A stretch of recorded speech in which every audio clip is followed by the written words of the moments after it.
lalpa chu fakinom ro se pathian khongai na ro pui tak mai kan dong kha choi moi tu pa thu sei te kha ro pui in lungan he hle in ka tia tin an fa te fa pa mal som na dom te kha ro pui te lu le kalom pui na thola li suan mingin kan sei do a ko khan tan het takin lo dim sela ko khan tan rin om takin thiam na te fin na te lo mang zel se ti ka duwa ka be sei na an ma ni khana sang le ni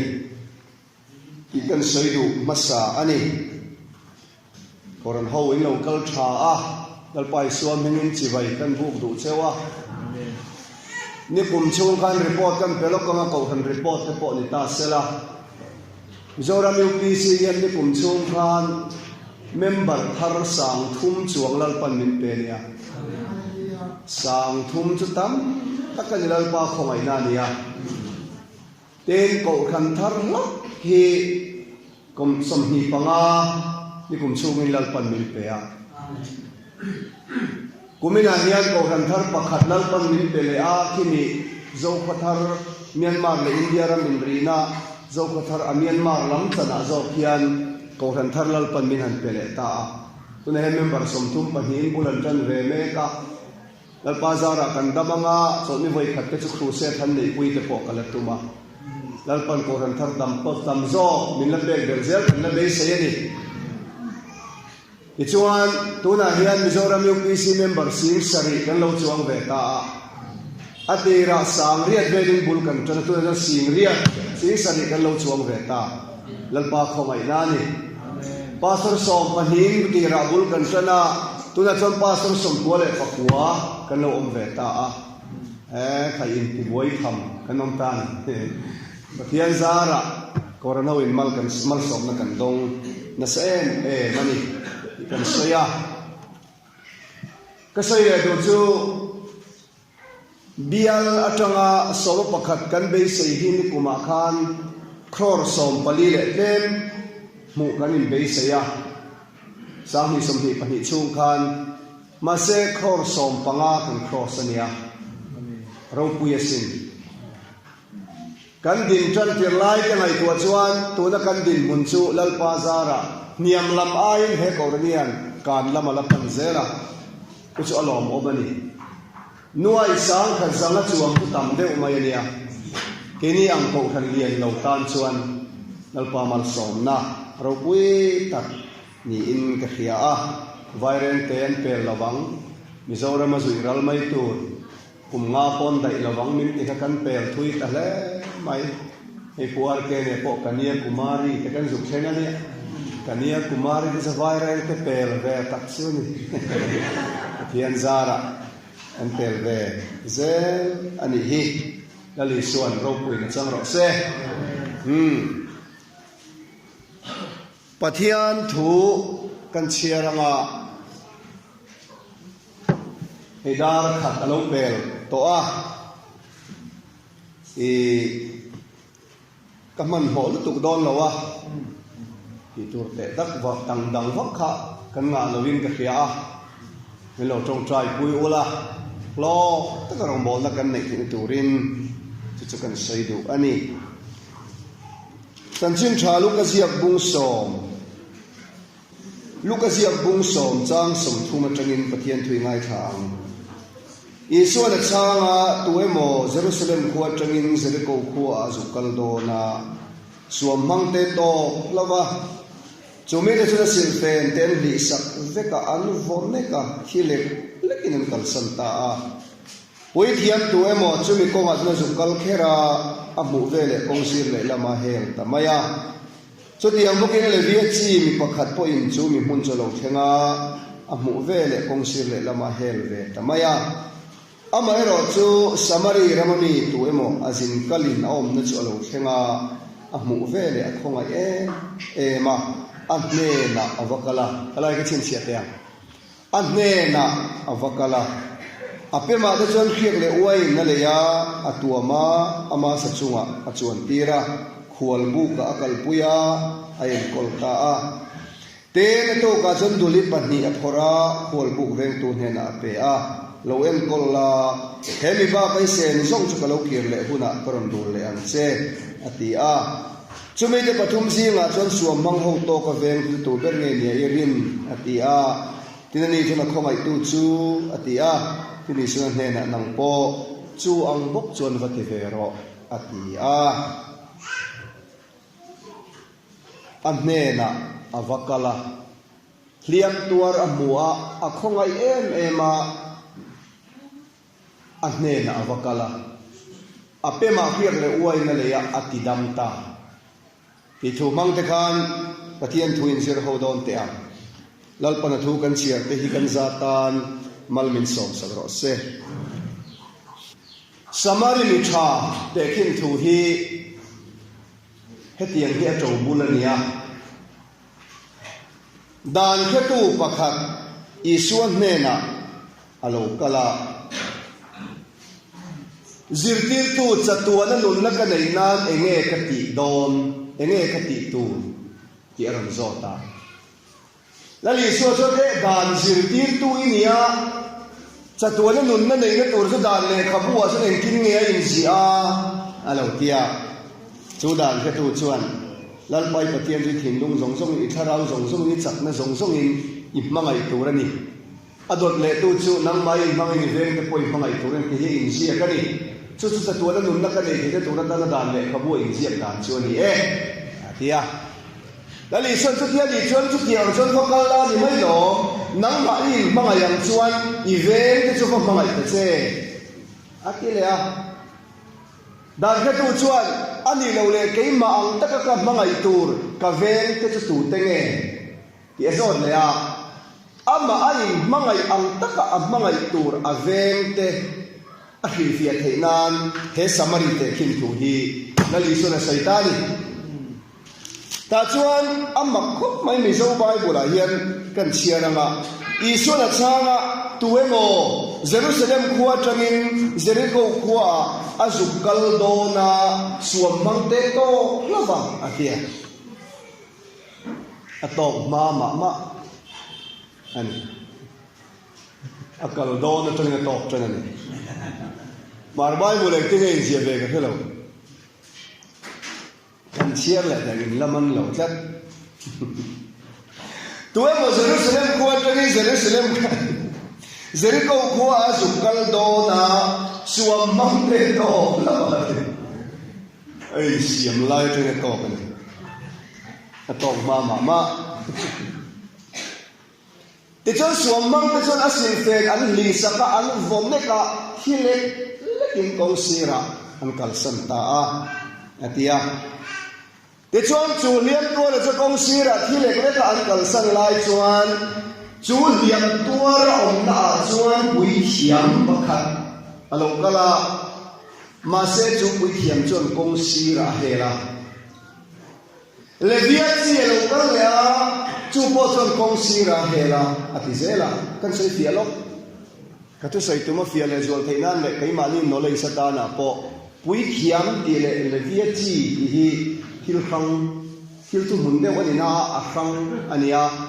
pui hiam kan ti chu arona tha rau po khan a pui hiam chi bi enge ni ran te bahlana avati tak tu akha anita levia chi ero hi chu pui hiam ho assistant choni thaler biak bu ka khan ran te bahlana vati tak tu chu pui hiam chi an oma chu tiam ni lo a thaler biak bu en kol lo sil fa ya lo divel tu rakha levia chi anom le ta levia chi ran ngai lo ba he se turani levia chi ka pui thiam tho so pakhat ei tu tho de ma sela ran an lan ve ngai lo ba rim tui hal na mai chaman en kola abung ruwa an en kola apui thiam chi bi khachuan ti khan ba en tina ta na pastorin sacrament sem dona pastor sacrament sem tur lo boi pui tu chu upa te nia atak tak asem tu chu pastor ni ang hian kha khair biak buk en kol na akha levia chi ken thoka full time in chu levia chi ken full time an tholai chuan apui thiam chi bi khian ran an tan thi ani te chuan chu liam to ka hne na chuan pui khiam a lo kal an ti pho ta kha pui khiam ka chu aran tak tak ka hlan ti khi sen tak tak ka the chi arong bol na ceremony tak tak ba khoi tu pui khiam a ka lo kala kong sira hel Jerusalem rong bol zo tho thaler biak bu ka rong bol zo tho levia chi a lo kal le a chu po chon kong sira hel de chon chu me no a chuan samari ramami khwal sin pakhat a lo kala chu ero chuan chu liam tua ra chu amua a khongai ta ema asne na apakala te chuan ape ma de chuan khiak le uai na le thil chi ni khiak le uai na le ya ape ma khiak le uai na le mange ti dama ama sa chunga a chuan tera phol bu ka da ta khati chin ka thon thu ni pot sela voidia ka sei du chu he kong sira liam tuar he samari mi an na se samari mi na ti dam kong sira liam tuara lo le reng hi nang le ke hi kan ni om je cho kha khwal sin kal khan mel ma puta tuara thilek le ka kong sira an kal san nang hian nang le ke hian eden bo chia na wangin setana liam kan tuara ti dam ngai kong sira kan omani hallelujah kha liam tuar kha ama in ti dam thei to lo ama atangin dam na om to lo ti dam tu ama mo a ti dam thei om bera ngai chu pui khiam ani an hun la ya khan ma se pui khiam lo kala kong sira hel si pui khiam ni kong sira hel to ma se levia chi tal alo kal le a hel le si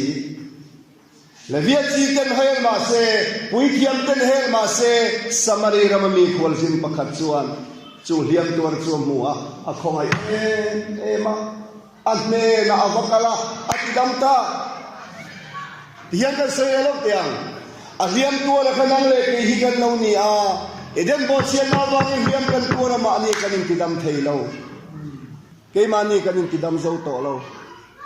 eden bo chian na wa nga kan liam tuar hi ke ma ni kan tidam zo lo so de lai chuan thu thung lui hun la ya lalpa mi te dam lo ti dam tu om chun cho pui thiam le le via chi ten ni ma se chu mi chon kong sira hel ti hiange om zia kan ti chuan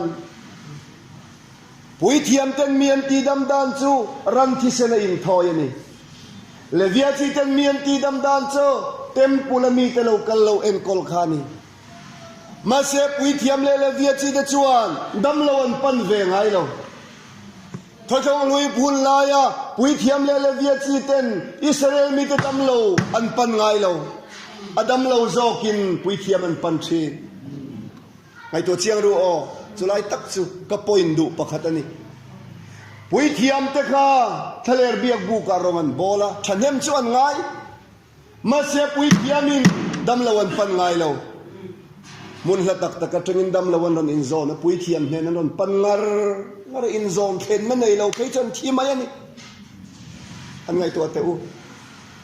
a pui thiam zo arong bol tu zo kan thu thung lu hun la ya khan dam lo an pan ve ngai lo a dam lo zo le chap lo zo kin pui thiam te om na an pan sham china ma se mo thil lo om lu tok lo theng ta chu samari mi chuan chu dam lo chu muwa a helem hel na o chu samari mi chuan dam lo chu muwa a khonga ema ani lo le a khonga em lai khan a ti dam turin ai kala lai lamo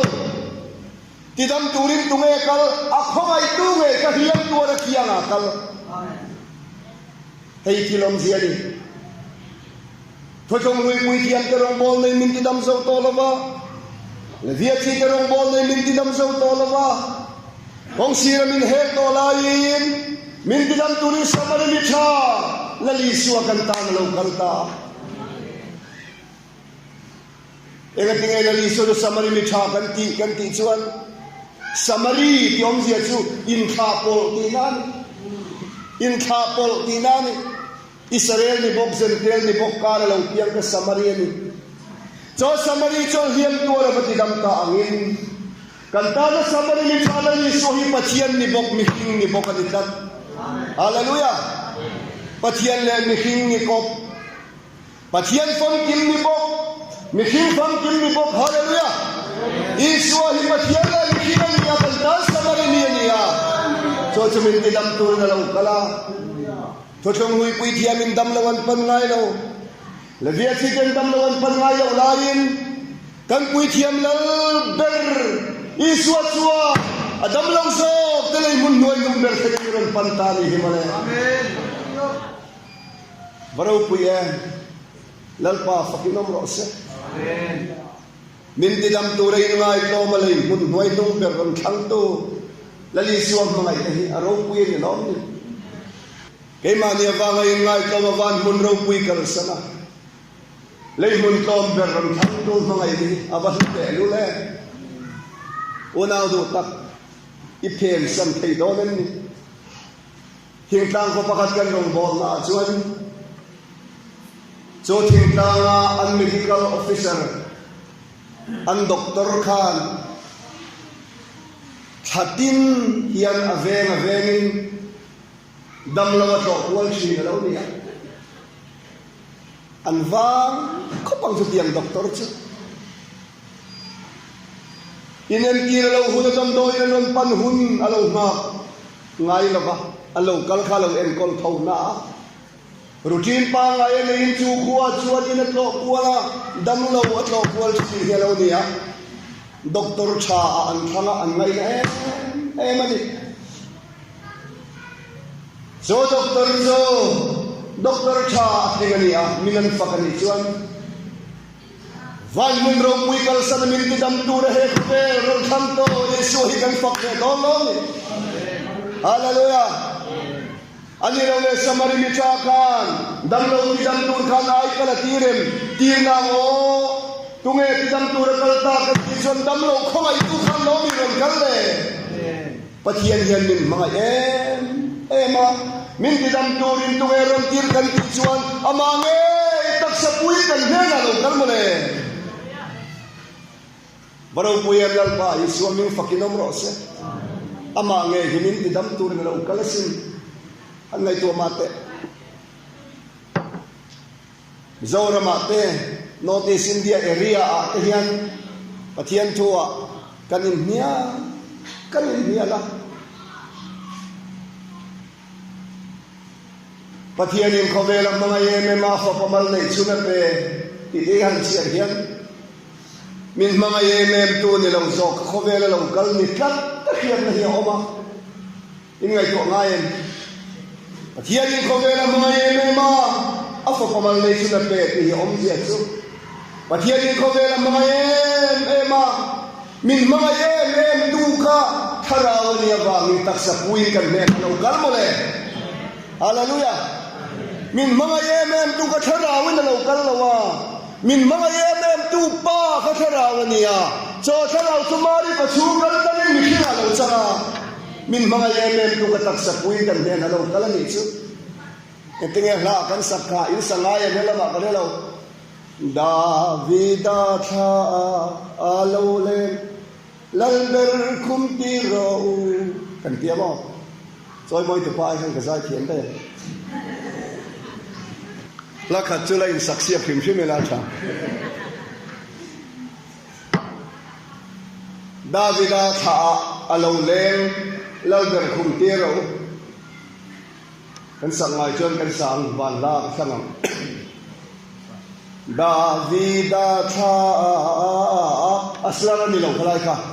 Davida tha alo le Phapuan ko som ni mani cha so maru ka yana li suan Davida bul pui le atha kani atialom Davida bul pui le atha arsieng tak var par chukani isulat ya Davida bulpoe teso Davida pathian tina Davida kha teso Davida papa tina lali suakan ni na panian ya Davida pathian le Davida kha ani Davida pa ania Davida papa ani moka sulatak kha pol samari ani na kha ita Miking anina Davida papa ania Patian anina Davida biak chin lalpa ni boka Davida Patian ka Davida papa alo changa Davida pa ka Davida tha alo pianga chawa jangkang le siam tuin Davida tha alo leng lalber khum tiro Davida tha alo leng kan sakuna po Davida tha tiliam le basu Davida tha alo leng chiang em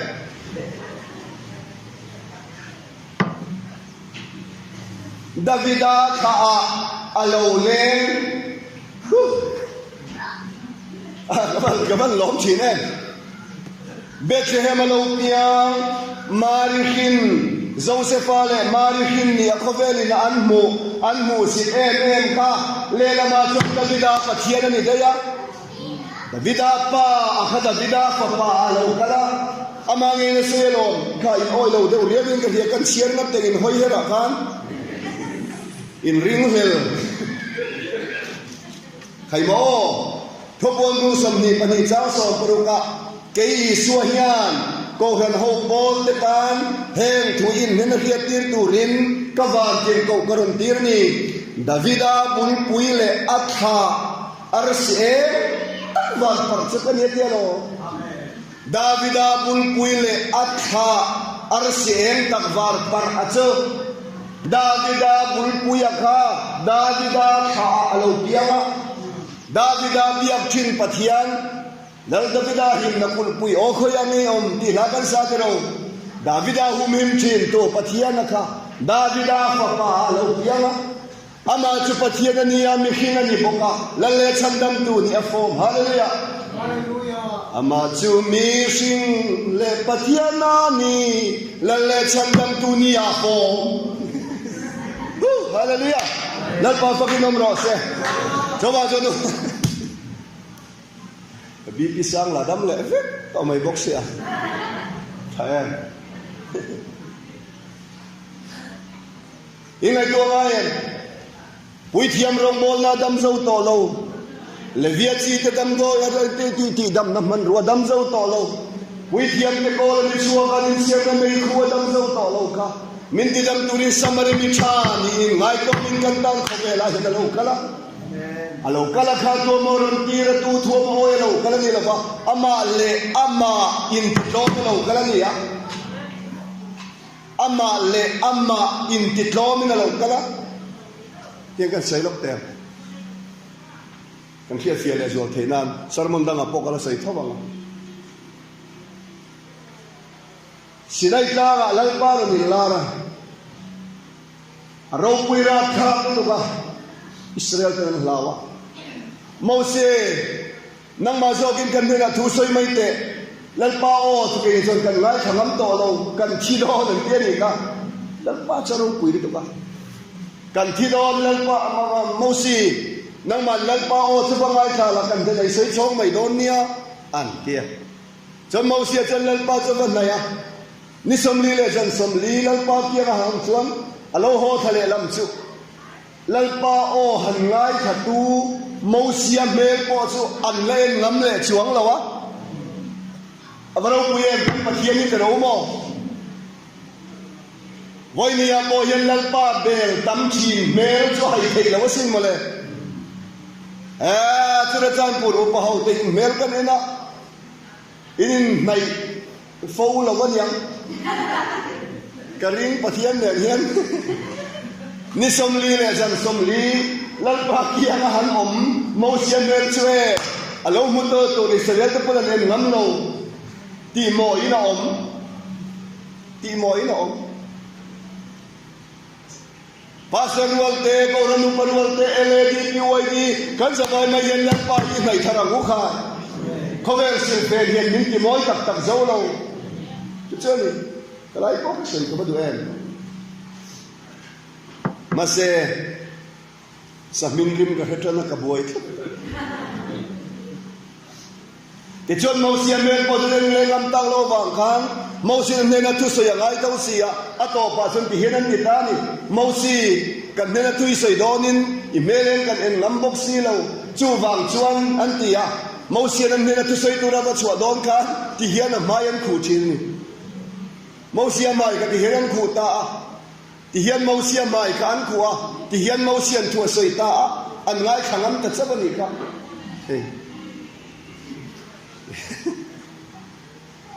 ta sei tu sei hian ni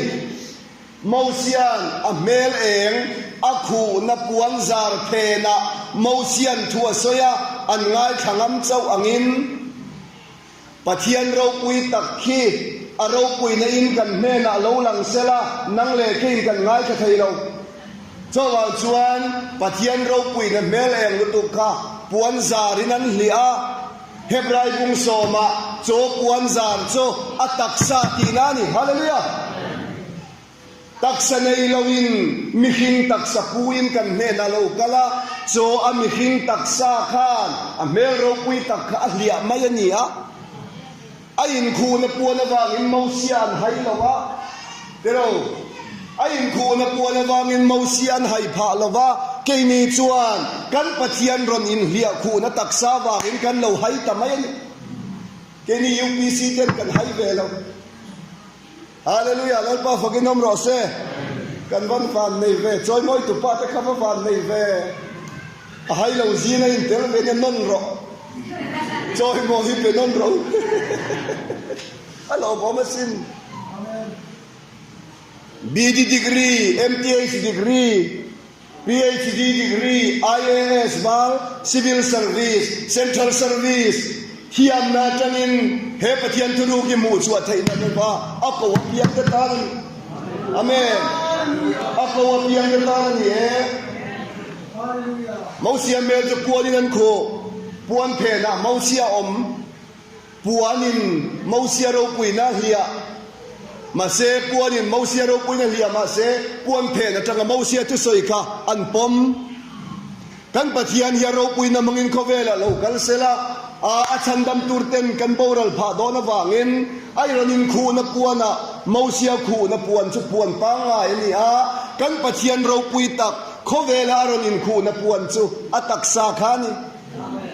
so ataksa chu pathian nen minung thanga mo anti tamaya mausia le khu na puan kha minung thangan ni suwe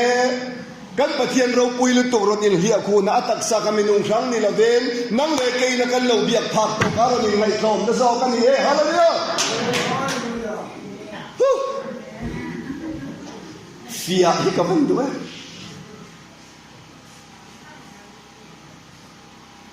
chora ni ngai thom na chon chon mo nang le ke hi ra la min lo nga ko lo tho thong lui pui thiam da chon ra la an pe sian ten nga ka tho thong lui le via chi ten ra la an ma ma ni ma mo to ten nga Jerusalem temple om mun an kuara an lo oma ni le nga tho tham chu an nei ma sian ten pan theng zo lo dam lawan dam ngai lo kan pui thiam lal ber la li so be thong ro chuan kan dam lo na muna kong sira liam to ra kan lo le re na muna hian mangai na ni ron pan chu ta turi chuan cho samari mi chuan hiam le wai na la lia hiam to ra pe ma chuan hiam le wai chuan noya alo dam ta angin min ti dam tu ra lo kal kan pui thiam lal ber la li so mi sta chuan tu ya le khara ma kan pi thang to chu thung min pe amen samari mi dam lo chu hiam le wai manga ti dam angin la li so yen tu le khara mangin ke le ke po mi lo ti dam ta tu ya le khara ma pian thang na chu thung min pe tu mang chon la pan min lo ti dam ta Iswa min iswa le jam nan baptisma kan chana karau kiang lim kan donga ti chuan ti tamin kan lo om ta tu tu ti sen chua zar ni wan thaem to le chuan lali so krista hiam nang le ke hilo dam to ro nang hilo ke hilo dam to ro tin mi chi rang rang ti chi rang rang mi ti dam ni lo ba mi hing zong zong he nang le ke he liam tuan he min ti dam man ko ta tu le kharau thil pa ni la pa ni pe a tu ya le kharau pian tharin lang pa isu min ti dam kan lo ni ta bro pu ya lang pa finom ro se tu ni chuan a ti dam to kha la isu na ma sa chunga a chuan tira khoya nge kal pui kha khual mu ka ingai to ngai dam lo hiam tuar ti dam lim kha engange hospital a pan pui lo engange khuan bu ka pan pui kan ti chuan khual buk chu mi khual te om na ni dam lo hiam tua ra kha ti dam lo ni chia khan khual buk alu thei ta nang le ke po he egen bo sian na ba kan lo piang tu ya le khara wa piang thar ti dam kan ni wan se yan van khual le ti kan ni ta ka wangin khual buk hi kan mun tu re ta ni cho khual bo lan pan min ti dam to nu kan lu khom na cho he ko khan hi ni lan pa fakin om ro se he ko khan he tu ya le khara wa piang thara van khuale tuini na nei van khuale tuini na nei tan khowel chu kan khual jin ram mai ti to wange khual bo ka kan om thei ta chu chu ko khan hi ni adora ZNPC kho pui kan zu man puya ZNPC ko khanin kan khen na tur hotel chaen em mai lo biak saka hotel pati room ni lo house saka mi pali kan khenga kan hotel chu avan chang kang em towel thar lo chopa face towel thar lo chopa ngoi tu ka hotel se na la chikin ber ome toothpaste an lo da toothbrush an lo da samkhui an lo da beng hol nan om lo thom no pakan ma poking lo vela a tha cham theina kha hotel a kha na om cái chuyện này cái áo đi cần nó xanh lầu cái tiền và số tiền sao các bạn mua lắm mua lầu xin cái này chú cần xanh và số trong tỷ xin này lầu cái này cần xanh ăn niên xanh lầu mình chia cầm đây cho mình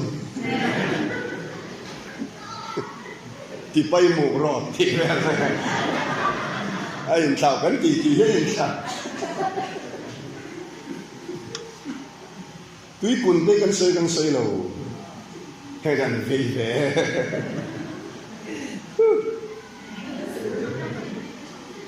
em nghe cái đó kan hotel kan min khen tir em tin cái hospital min đã lâu kan đi chuan hotel chu mi khual riana ni ta chuan kan khen ani he dam lo ko he dam ta ka bangin hospital ani la ven mi khual om na khual bu ka da ni he ko than he van khuale tuini na nei ten khove la kan khual jin chunga kan lo om na khual bu ka ta la pa min pe kan ni chu dam lo dia ma du thu khual bu ka da lu ni la wa ati dam tu khongai na ba ma da lu ni wa tha em he ko na yen kan personal qualification alut kan ni la wa min ti dam to le le ban lal ber nazarati so khongai na ba ka tel tir kan ni amen he chian tu ra ni in du khum chian ni la Corona yen khongai na ba da lu kan ni mel than na ba min tu ron lu cheu hausak na ba min tu ron lu cheu lal pa khongai na ba ni lo mi kan lo le pastor thang lian sa ngai khongai na ba ngin pastor na lal pan min pe pastor thang lian sa ngai khongai na ba ngin superintendent na lal pan min pe a khongai dei ka ba han dong tam e ram te de hen kho khat kan nia na lan pa kan nia kho ve la hian chuan tu hi ka nga lo em mai mi ba kin thiam na kan nei lo wa chong ko hausa kan nei lo wa ille lo ro pui tak kan nei bok lo wa ma se arong ka bolal pa hi ro pui ema arong ka bol sak lal pa ro pui na zar ka kan zawa amalan hunan biang arong pui kan lang ve ang ti kha di kan le maya hallelujah ka phu lo mal som mai ka ba han dong tam em mak lu tu ka lal pa hian min van choi kang na se mak lu tu ka oi te lal pa thara om pui lo eng mai kan lo ni lo wa mun kat ka rong bol kan sei lo te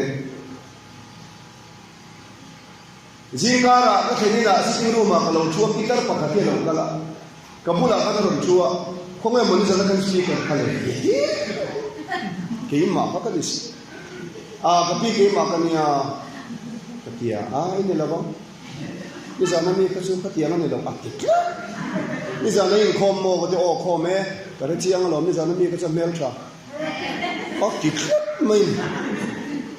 a ichia chu ka ti lo na ni za na mi chi ni lo wa ka ho deu khom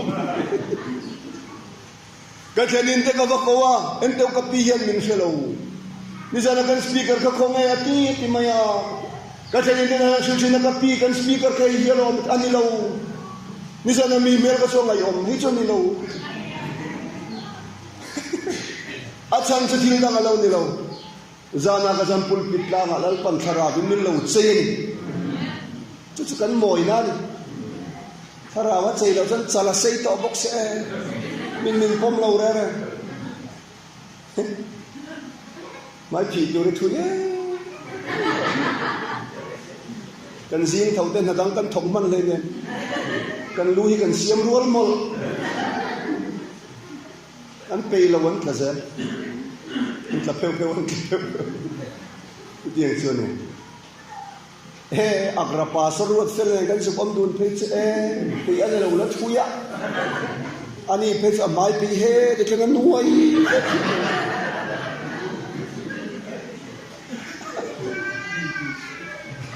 tharawa thua mi kan man ma mo te lu le tu chonia chawa jon he ko le yen tunge personal qualification personal fitness in tunge lo lu khoi na wa ngal pan min da ni rom en kim mai lal pa ta lo ni e te ro mo choi moi tu te chung bua ko khalal pa za ra van em lal pa lo ber sel tu poi mo Hebrai bung som pakatang som tum panga yan diyan kan muwa arul le tur poi ne na tunge thil te masa hey in ka sa tu na hen ai zola housing loan te kala tha tharapiang hian loan karula enga tinge tha tharapiang loan karu tha tharapiang enga tinge bank ka poisa ka deposit ka ti chuan bank ho in te masa tin ni kata anta ka ba karul le turin bank thil min pe tinani chu mase chu mile ling lo jon pola chuan lalpa ne na hian arul le tura thil te masai omem an tiani in ome niza le muwa ilo han le a lalpana ahun taka akai tho na tur che khan engei batir ahun taka ron kai tho tur che in ilaka lalpan ne bata nei lo a thon na kai tho che nizan chu amuhlum nizana amu kha tho thei ta lo amuhlum kan ti hi thil dang ani lo lalpa na kai tho lo ani mai nizan chu kamutu yani o kan ti hi nang ma thei na ni lo lalpa na off se ni kha puar ke te po hi a off jing de ni mai den duran ni bir lo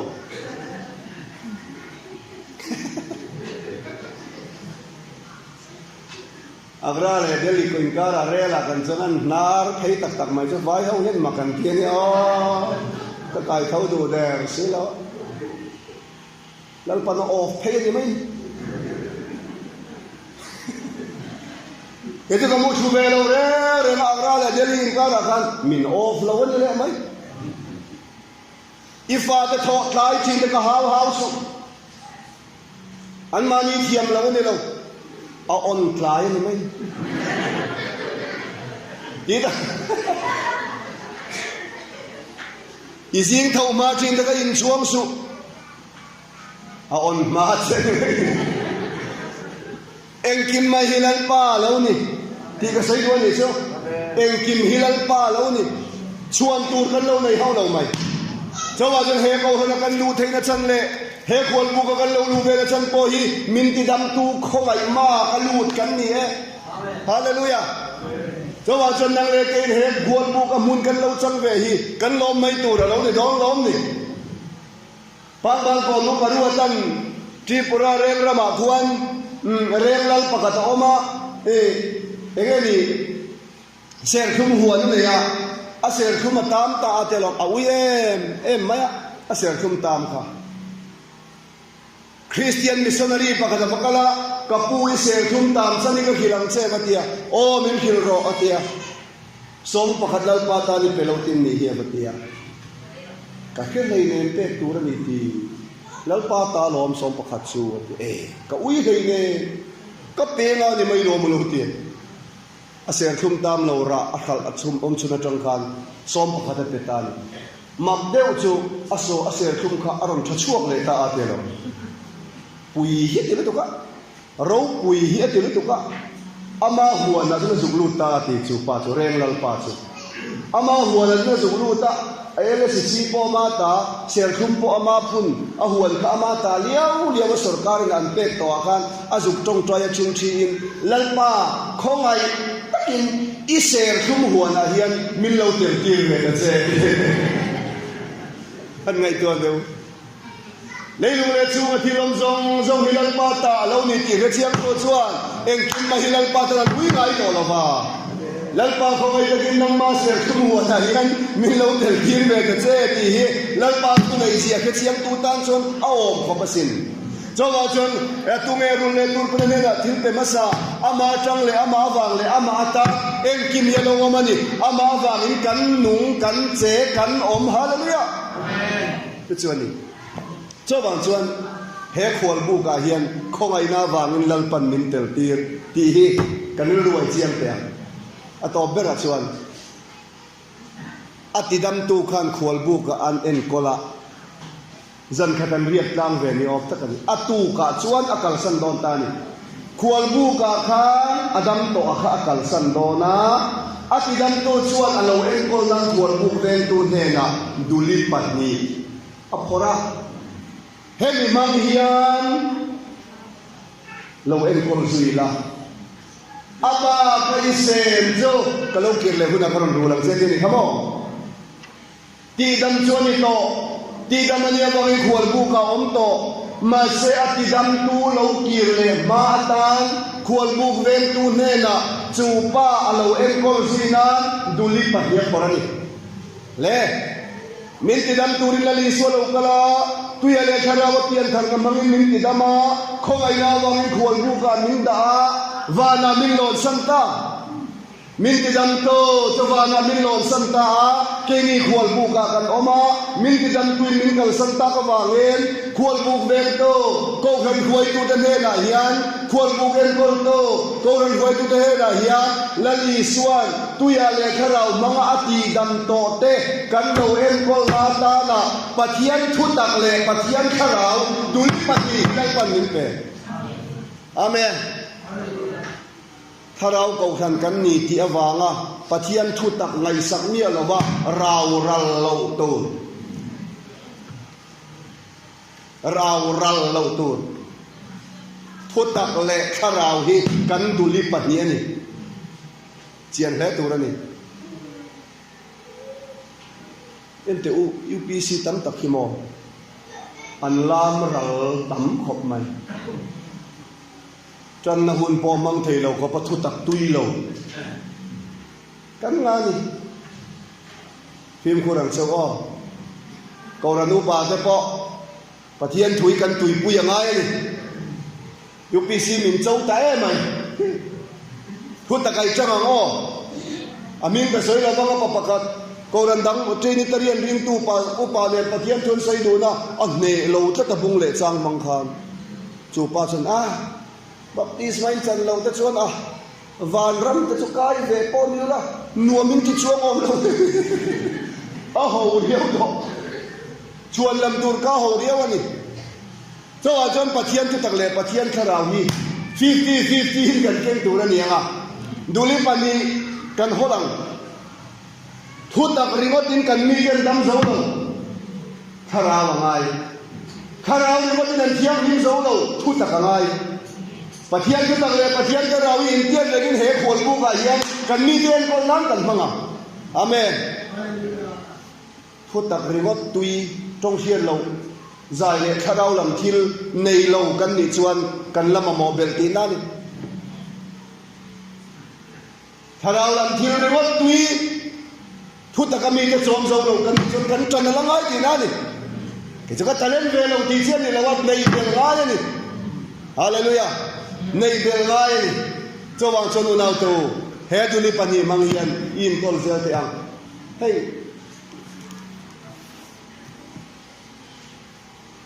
rabung upalal va ma tu nên am về ngà penta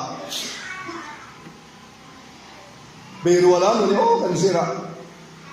alang tharau lama hei alang ti hi phim khurtura ni ti kha berual thu pui ni ome an soina lu tu dong khan na khia lungai su ko ran ro re na tai zong le nek zong alang ti phim khur ngai cho ni maya chumi bong tho alang chumi vok tho alang ti lam cái phim khur tu lo quân pop tur ti sual om mam lo he ti kra na aro re kho ron nek zong ko ran committee lu ti hai zong alang ai kan film khur ngai ni bible ne nei mi lem ti kan ti angam tu ra ni ti hi kan ri rom ro se le chumi ba zonga ai ko to pai ne ku ya le khara wa ati dam to nuwa thu tak le khara wa kan ni en ko na ti alama he khwal bu ka kan sel so hi lalpan min ru la ti amen boy ne choi moi tu ne choi moi ne hilal pan va na khila lo vong do na ala lu do na ni che lal pa ta le sen thon don lo ni o mi zo ra ma bengan rok fo ta mai hela mai ni an ka helo bengan rok hinan man suang ngai mang lo le hal mi zo ra ma son a rok tu ten hau sa tho na ni mai he ko ve la kan beng ve chi mi sual ten rok thin lalpa ne na kan thil pe ka hi suam mang le ro te dan rok ve ngai lo lalpa na vong cha a thon hallelujah aven tu po map sipai crp ki laman ni lo lalpa min ven sak mi sualang lut ve ngai lo lalpa rama ama ba kan sen hi lalpa min ru la tiam tatania o hallelujah lalpa fakinom ro se una palal gun sugan i suam mi ba kan sen khon ngai lo mi ni na voi ka thairo panan ke riwat poi pw ke sedul re bil kan khulanga voi ka thairo hi chen ku adu li ze ni do ne awan lo om do ne i so ma pakat tho te ka wi reng si o lalpa investment ni khoyania i thil pe ka wi si o lalpa investment o mania gor thau parau zam ve na vok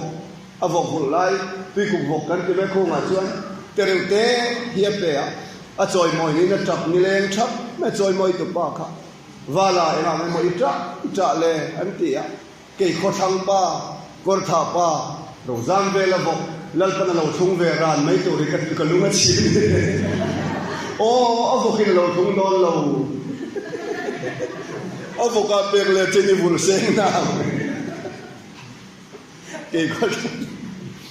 kho thang kor tha pa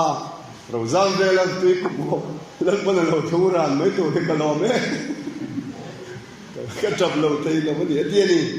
lal pa ni na kan thil pe kan sen so ko ran kan en kon ko kan sen zong ya thon kan sen don lo lal pa min la rul le do na ni chi cho jo no nau to bai ne lal pa rong bo na kan thon na ko nga flem takin lal pa ta rin pen don te ang ole kan thu kan khai khom don te ang heti hian kan thu ka khai khom duwa samari mi tha te kin thu lal pa min zir tir chu hei hiani liam tuar khanang le ke kan ni ama ni kan ti dam zo to lo ba min ti dam turin le dia chen lo kala min hela min ti dam turin pui hiam lo kala min hela achan chuan rong bol na teng kan dam zo to lo chawa chan min ti dam to re samari mi tha lo kala samari chin kha pol ti na ni cho in kha pol om zia cho pathian ni bok mi khring ni bok davida pathian ni bok davida papa ni bok davida bul pui ni bok davida kha ni bok kan ta na samari mi tha nazaret isu lo kala rala min khonga yan ni lawa kan man na huna miron kal chila ni chi liam tuara ne na avakal ti chuan kalvari cross a thin kan tan thu thung min pe a tuya le tharawan pian than lo jang pathian raman lo thei lawang te